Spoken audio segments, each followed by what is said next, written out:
So I was getting involved into my scripture study and have an impression from the Lord to go a different direction and do this video.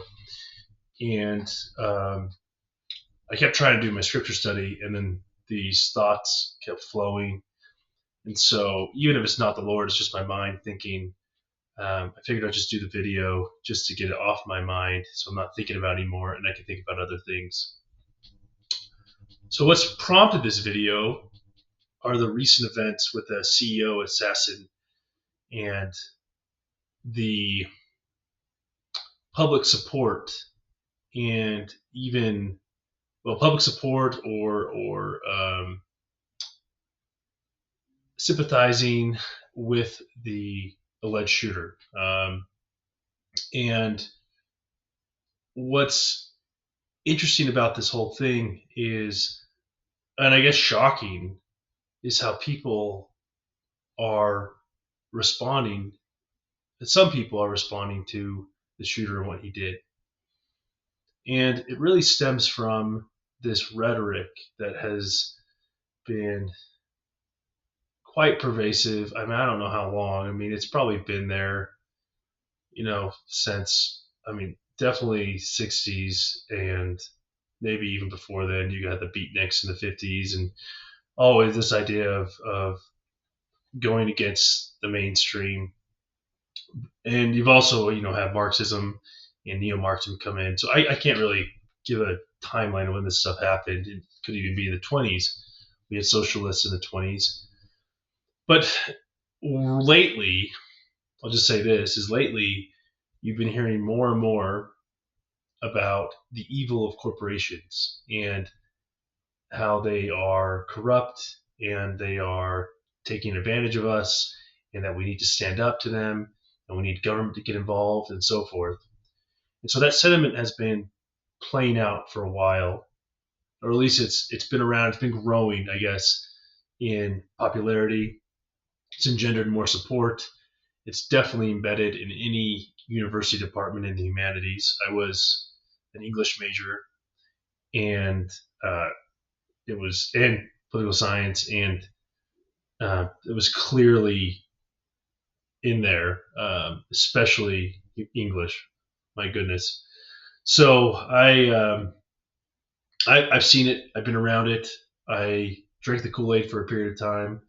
I thought I knew better. I thought I knew how the world worked simply because I could deconstruct some um, uh, cultural assumptions and talk about hegemony and power structures and relationships and how society works and so forth, and dominant culture and subordinate culture and all that crap. I can't believe I filled my head, and I thought I was actually learning for the years I was in college. I thought I was actually becoming smarter. I really wasn't, because then I go to become a lawyer and study for the LSAT, and I was completely blown away with actually how to think logically, and I had to completely learn how to actually think logically, and it was a really good experience. It was hard, but it helped me to be where I'm at today, where I can think more critically and approach things in a more reasoned way and not emotional. Because most of the stuff you get right now is really it's has a pretense of sophistication, but really what it's doing is just creating a certain language category to then prevent having to actually refute anyone's arguments, right? So the example, and this will get back to corporations, but I think this is worth explaining. His example is you have, I don't know, you have someone who critiques, let's say, just a white man who critiques something about the system, about the fact that there isn't really racism there can't be white supremacy because whites aren't even the dominant earner. I think it was Japanese Americans earn the most money, or Indian Americans. So you have some fact about that, right? Statistical fact. And what the person does is they will first say, "Oh, you're racist. You're just perpetuating racism, or you have a false consciousness." I guess a white person would have a false consciousness. They would say that, but you're part of the system that you don't actually see what's going on. Um, you're also a male, so you can't speak to that because you're privileged, you're white. They create all these categories to prevent actually having to refute the arguments. And that's not intelligence, that's just delusion. So, anyways, that's what you're getting taught in these universities. And it's crazy that you have professors that get paid what they do just about absolute nonsense. And, anyways, that's where we're at. And so we have this complex going on, this system that's embedded in our education system. It's even seeping down. I think that's a big thing too. It's starting to seep down from college to like high school to middle school, primary school. So it's just and then it's culture as well, sports everywhere. It's just starting to really. I think that's the thing is before it was kept kind of in academia and maybe a certain department of academia, and now it's just like seeping everywhere, like tentacles are just spreading everywhere and infecting every part of the system. And that was particularly true after George Floyd. It was just crazy how many people bought into this, and they were willing to allow these riots. Anyways, I digress, but I think that is kind of relevant, so maybe it's not a digression. But anyways, the point is that there's this idea being taught. It's neo-Marxist. It's uh, socialist. Well, I hate using that term because it gets used so much that I think people don't realize how severe it is. But anyways, that's what it is, and it's this idea of attacking corporations, saying corporations are evil, right?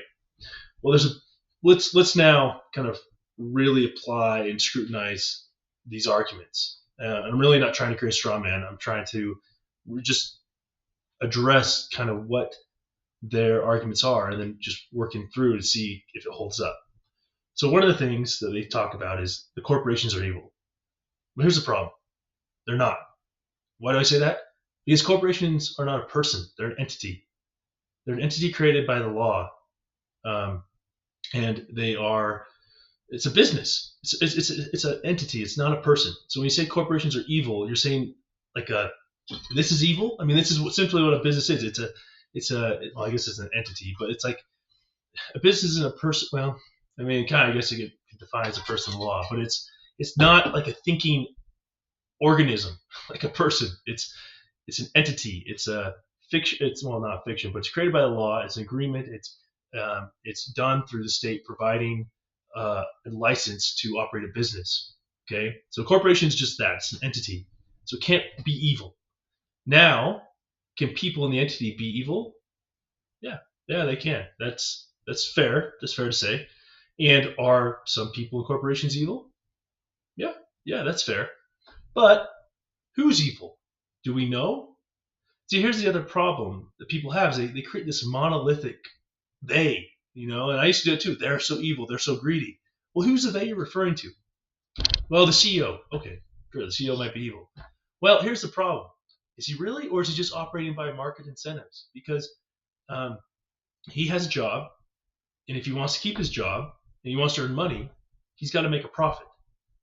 So, I mean, is it greed, or is it just like, I mean, that's the thing, is wanting to earn money greedy necessarily? I mean, it could be, but it's not like he's just counting money and saying, oh, I just want to make more money and I don't care what everyone thinks.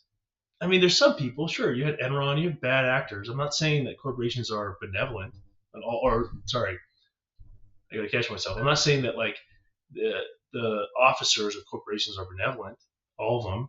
I'm just saying it's not so simple to say like they and then the CEO when there's all these different market incentives playing a role in their decision making. I mean, CEOs can lose their job. Look at Disney; they've gone through like 3 CEOs, and they got back to the other one. I mean, and that's just one, and it happens because they have an obligation to make profit. And they have a duty, a legal duty to their shareholders to do so. And if they don't, they are subject to liability. They can get sued, and they have to hire a lawyer, and then the expense. And sure, they might have personal liability insurance, but then the premiums will go up due to lawsuit. So it's not so simple as just saying they're greedy. There's so many things involved, and this goes to the idea of complex systems. What I've talked about earlier is the systems are getting more complex, but people are getting dumber, and they can't understand how it works, and so they're coming at it like they're trying. It's like they're trying. It's like a building a car, and you're I don't know how really a car works, so maybe that doesn't work. But like, it's taking a complex thing, it's looking at a complex thing and looking at it simply. Um, um, I don't do much so with technical stuff, but it's that idea. And so that's one thing to think about, and that's just the CEO. So we've just talked about the CEO. But now we have so what we're showing is the big scary they. We have just shown that it's not really a monolithic thing. There are different parts, right? We have the corporate entity, we have the CEO who's got his own incentives. Now let's break it down. We also have other officers. Well, CEO is an officer, but there's chief financial officer, so they're part of the corporation. They have a job, they have incentives, they want bonuses, right? They also don't want to get sued. Um, so we'll put that there. You also have board members.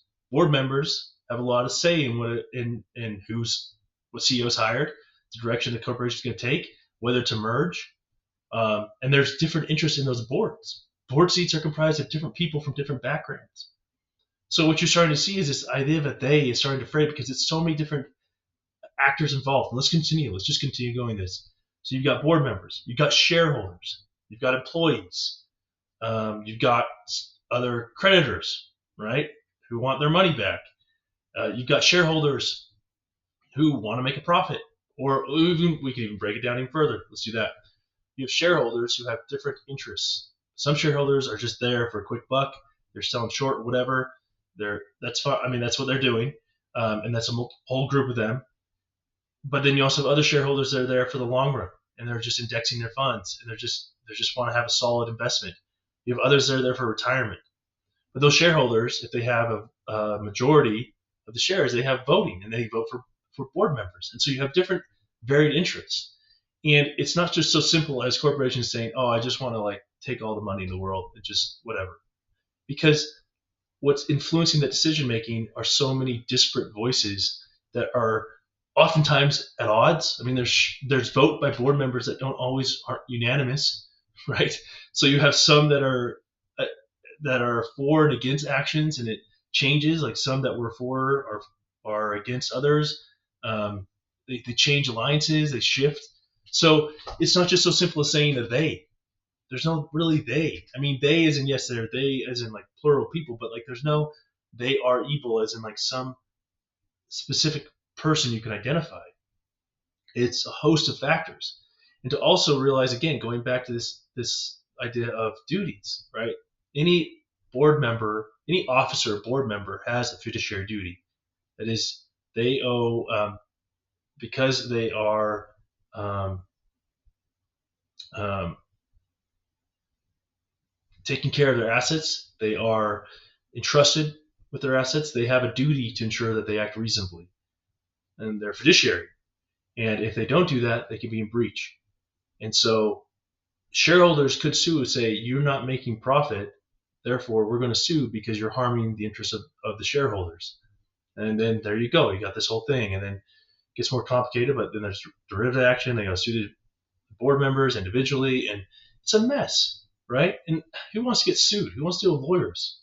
I mean, really, I work with them. I mean, it's not what you want, especially when you're not a lawyer. You don't want to deal with it. So they do things to avoid that. They do things to avoid liability. They do things to be sure that they're protected from that, right? So that's some of the considerations.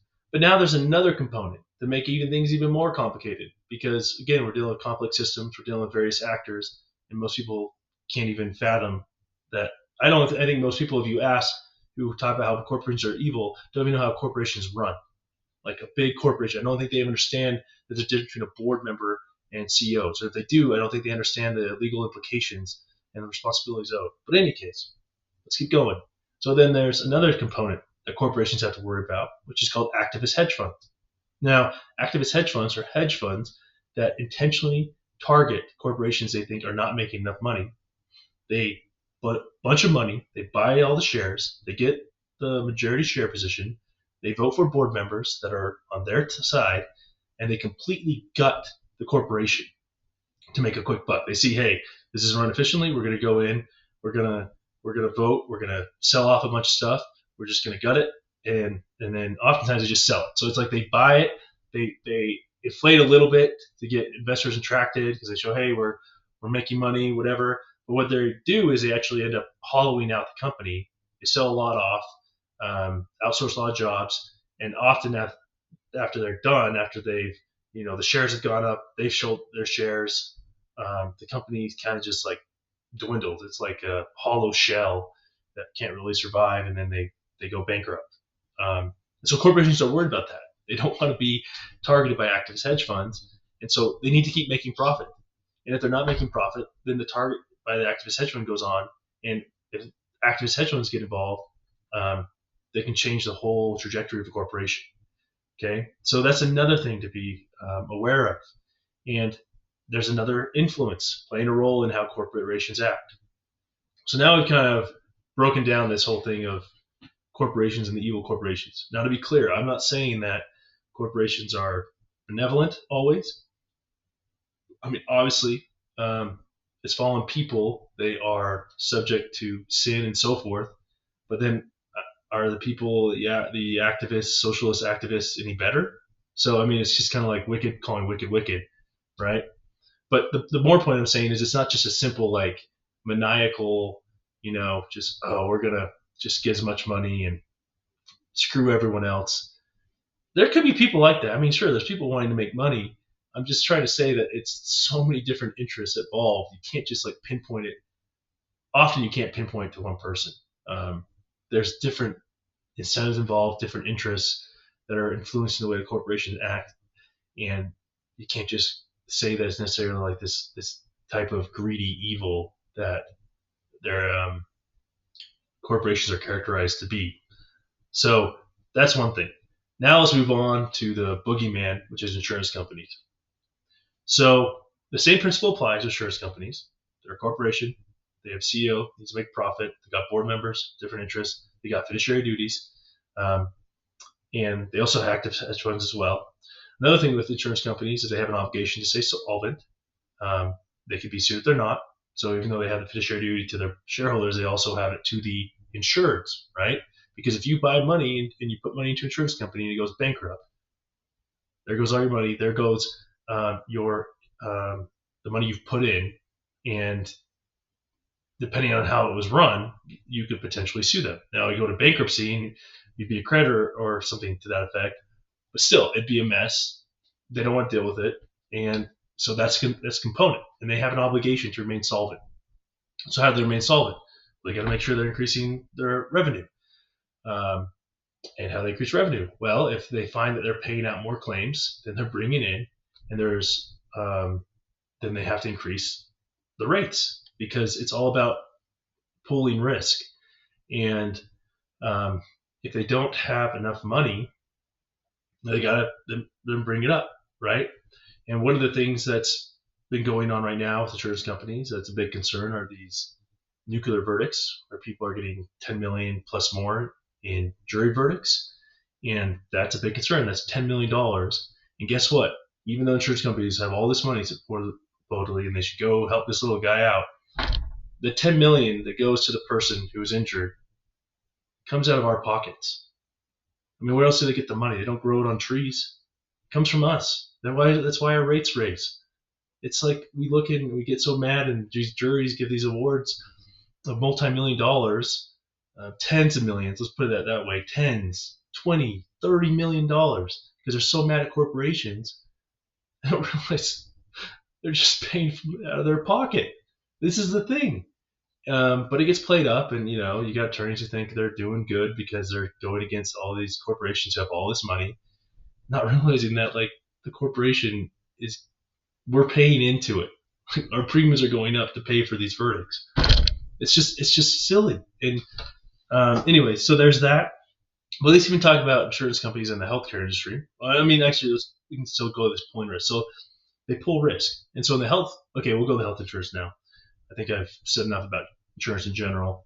But insurance companies pull risk. That's the whole thing. So insurance companies started from co-ops getting together back in the day and pulling money in case there was, a problem. And so they pull the money, and then if there was a problem, they say, okay, you have this agreement, we'll pay for you, and so forth, but you've got to pay it. And so it just grew from that, and it just scaled up to where we have these huge corporations. But really, what insurance companies are doing is pulling risk. And when we buy into it, we have to also be aware that when it especially comes to healthcare insurance, a sicker person is going to be more expensive. So what does that mean? That means the insurance company has to pay more. So what does that mean? Cost goes up. So what does that mean? If the cost is going up and the insurance company has to make a profit, ensure they're solvent, it means our rates go up to ensure that they are. And if more people are paying out, there's more claims being paid out, then they have to raise the rates. So they create these pre-existing conditions to try to limit how much money we pay, right? Because if it's too much, if it's no limit, no pre-existing, anyone can get treated for anything, well, then people are going to get treated. They're going to pay the money. They're going to go to the doctor more and more. Insurance companies are going to have to pay it, and then their rates go up. So when you say that insurance companies should just pay and not have pre-existing conditions, you're basically saying I should just pay a buttload of money for insurance. But then you complain about rates being so high. So this is where it's just like no one gets it, and it's just so frustrating because you can't have these conversations, because if you do, you're white privilege or whatever, and you're shut down, or you don't understand the power structures, and I can make a bunch of long syllabic words that make no sense, and there you go, you're defeated, right? And they never address it. So that's another thing. And when it comes to also, there's this idea of like paying for insurance. Like you pay an insurance company, they should provide treatment. Does anyone know how the contract works? Especially if you'll read your insurance policy, it outlines what you're paying for. And there's certain things you're paying for. There's certain things you're not. If you want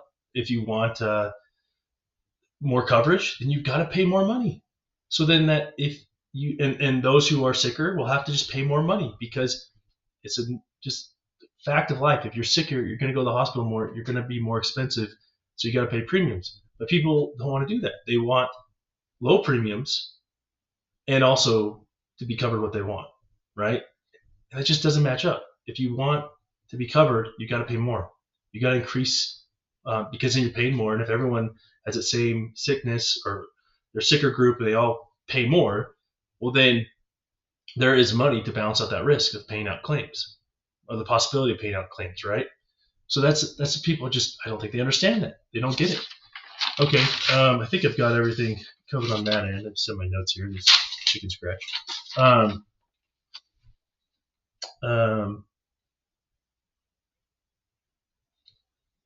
Yeah. So the next thing I guess I'm going to talk about. One thing was Obamacare, right? So Obama came in here and said, okay, insurance companies, you can't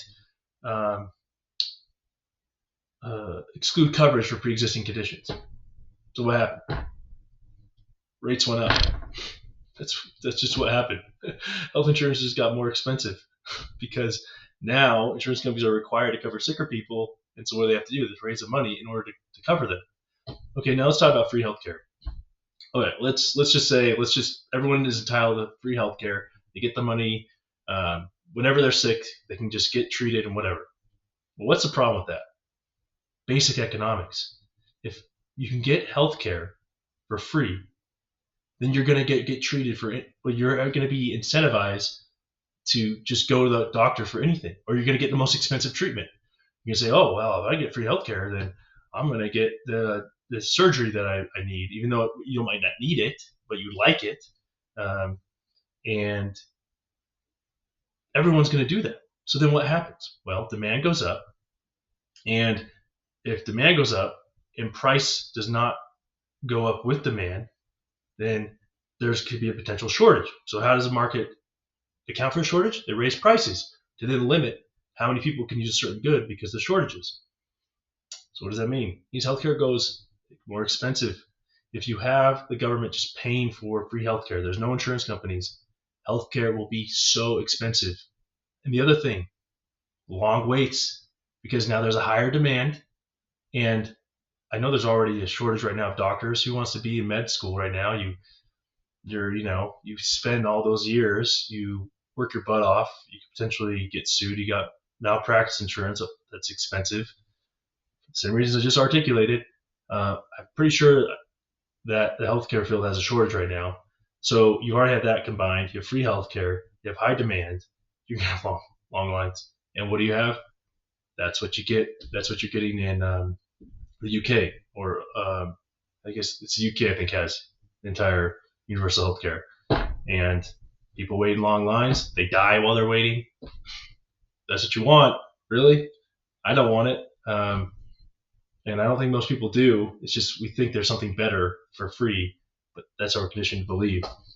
Another thing to realize too is not only will healthcare go up, but the use of the equipment, right? And so what does that mean? Well, that means you got to hire maintenance personnel. Well, what does that mean? It means you got to pay maintenance personnel. So further, costs going up, right? There's could be more breakdown in the machines. I mean, machines are machines. They can break down. They're not going to just stay like perfect forever. I mean, remember the law of entropy, things just decay naturally. And these machines are getting more sophisticated. So if they're getting more sophisticated, you're going to need more technicians, quality technicians. But do we really have quality technicians? I mean, I think it was like 40%, maybe more, 60% of Americans like don't know basic math. So where are you going to get these technicians from? I guess you can, bring in from other countries, but I mean, could, but then you just gotta, but then you're going to be dealing with other externalities of more influx of immigrants, which might help, but then there's, competing for other resources such as housing and food and so forth. So, okay, sure, you wanted that? I don't. It's probably going to happen. Let's see what else. And then the other question goes to care. Because of the demand, the question is whether the doctors will be able to provide the same amount of care because they're pressed to get to other patients. And so you might just get a quick visit, and that's where malpractice. Sorry, it's late. Medical malpractice can occur because the doctor's quickly going through, trying to move, get through all the patients, bog down. His workload's even more than 70 hours is it, or 60 hours is right now. He's going to miss stuff. He's going to be tired, right? Potentially AI could maybe mitigate some of that, but that's still uncertain right now. We don't have it right now, and I don't know if I want to put my bet on AI doing that. And AI could change things, but it's still not going to change the fact of the demand. It's still not going to change the fact that you need a doctor. I don't know if AI will get to the point where, well, maybe it might, but then the question is whether our society is going to be around long enough to even allow that, given all the other chaos that will flow. So, anyways, when people are lionizing, I think that's the best way to put it, lionizing this CEO assassin and complaining about the system, how it's rigged, they're fools and they're idiots and they have no idea what they're talking about. And they are trying to approach very complex problems with a crayon instead of a calculator and actually figuring out what's going on. And the problem is we have our politicians, our leaders who are incentivizing that because they can get votes. Even though they might not fully agree with it, they get the votes, they get in power. They just have to say things, the bet system's against them. That's how they get the votes. And so and then they'll do this legislation because they got to stay in office, and the dumb just replicate themselves through their politicians, and eventually it's going to just come collapsing down. When it does, I don't know, but it will, because complex systems are complex, and once things start to go out of place, once the hubs start to go out of place, it's a domino effect. It's just a matter of time. So anyways, those are the people that vote for president, and there's a significant chunk of Americans who are idiots, pretty much, and they are going to dictate a lot of public policy, and we'll bear the consequence. So.